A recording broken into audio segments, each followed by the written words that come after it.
is April 27, 2024. For today, we will give you the exclusive, real, and exciting news that sits on your taste. Good day Philippines, good day Asia, good day world. This is Dr. I am Hani, your news anchor for today. And this is the Global Interstate News Outcast.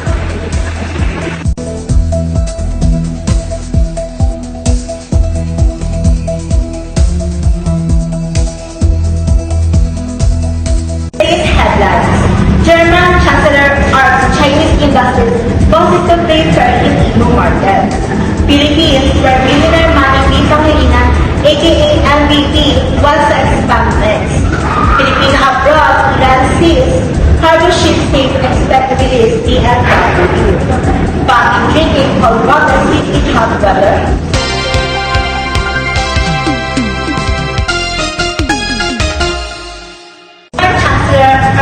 Chinese industries bosses to pay fair in EU market. Along Scott says European cars should have equal access to Chinese customers. For this news update, we have Mr. John Lloyd in Batasan, Quezon City, standing by. Yes, Miss Annie. We are here at Batasan, Quezon City, speaking on a 3-day visit to China, where he is traveling with leading business representatives and three government ministers. Olaf Scholz, said he, in turn, would encourage the European Union not to be driven by self-interest protectionism, in which governments restrict international trade to help domestic companies. Back to you, Ms. Hani. Thank you, Mr. John Lloyd. Filipino business tycoon Manuel B. Pangilinan, aka LVP, has revealed his electric dreams. His vision takes advantage of this global electric vehicle demand. How? By scaling up mining. For this news, we have Ms. Mary Ann in Sandigan, Quezon City, standing by. Yes, Ms. Hani, specifically Pangilinan 77, who is at the helm of the listed Philippine Gold Copper Miner Philex Mining Corp, is targeting vehicle. MVP, the Wharton-educated CEO of Telecom Carrier PLDT, and Smart, who also shares power distribution giant Meralco, has made known his bold plans to enable the country to take part in the so-called vehicle, a strategy that has worked remarkably well for Indonesia. This is my news. Back to you, Ms. Hani. Thank you, Ms. Mary Ann. And now, the Department of Migrant Workers stands to recommend to the IBF to declare the Strait of Hormuz a warlike zone, which gives shippers the right to refuse sailing when their voyage heads for it. For this news, going back to Quezon City, Batasan, Mr. John Lloyd standing by. Yes, Ms. Hani. The 4 Filipino seafarers aboard the MECR's cargo vessel, which was seized by Iran on April 13, near the Strait of Hormuz, are safe and expecting to be released soon. The Department of Migrant Workers, DMW, said on Tuesday, April 16. As of midnight on Tuesday, the families of the 4 overseas Filipino workers were able to speak them via video call, according to DMW officer in charge, Hans Kapdak. The 4 seafarers said they are fine, they are safe, and they also have been told by Iranians who came up on board that they will be released soon. We just don't know exactly when, said Kapdak, who said he has personally spoken to the families. Back to you, Ms. Hani. Thank you, Mr. John Lloyd. And now, let's proceed to the content here. Banding drinking cold water safety hot weather. Going back to Sandigan, Quezon City, Ms. Mary Ann for this content. Yes, Ms. Hani. So I am here now to ask 2 people for this fact check. Is it true that drinking cold water is safe in hot weather? To find out, let's have 2 people.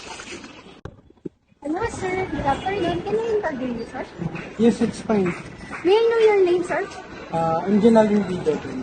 Alright, sir Aldrin. Do you think drinking cold water is safe in hot weather? For me, it's not good because especially when the temperature reaches 38 degrees Celsius from the outdoors, do not wash your face, body, and and after being exposed to the sun because it's bad for our body. My grandma always told me that we should wait at least 30 minutes or an hour before washing or taking a bath. Alright, as Sir Alvin said, it's not good. How about our next interview? Let's find out. Hi, good afternoon, ma'am. Good afternoon. Can I interview you? Yes. Alright, so may I know your name, ma'am? Raven Osorio. Alright, so Miss Raven, what can you say about bathing, drinking cold water, safe and healthy? Thank you for that wonderful question. Kidding aside, well, according to DOH officer in charge, Maria Rosario Bercheri, clarified that bathing is the most effective way to cool down a person exposed to heat. So it is not true that a person cannot bathe or be exposed to water for as long as 30 minutes. What we are doing is cooling down our body. And the most effective way to do it is to give the patient a shower. Alright, so thank you for that, Miss Raven, and also to our first participant, Sir Alvin. Well, in 2021 Vera Files Fact Check, neurologist Jose Cosiano Reyes of the Philippine Neurological Association explained that instead of exploding the misleading Facebook page, the physiologic response to cold exposure causes skin blood vessels to constrict to conserve heat. The neurologist added that the sudden immersions of the body in cold water can cause cold shock, causing people to experience loss of breathing control, constricted of blood vessels, and an increase in blood pressure.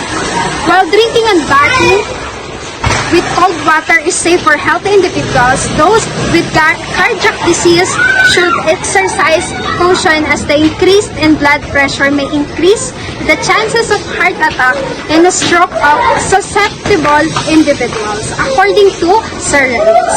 That's all. Back to you, Miss Anne. Are the real and exciting news buses on your days. I am Hannah, your de-facto news anchor, the Beyond Squid. This is the Global Interstate News Outcast. Good day, Philippines.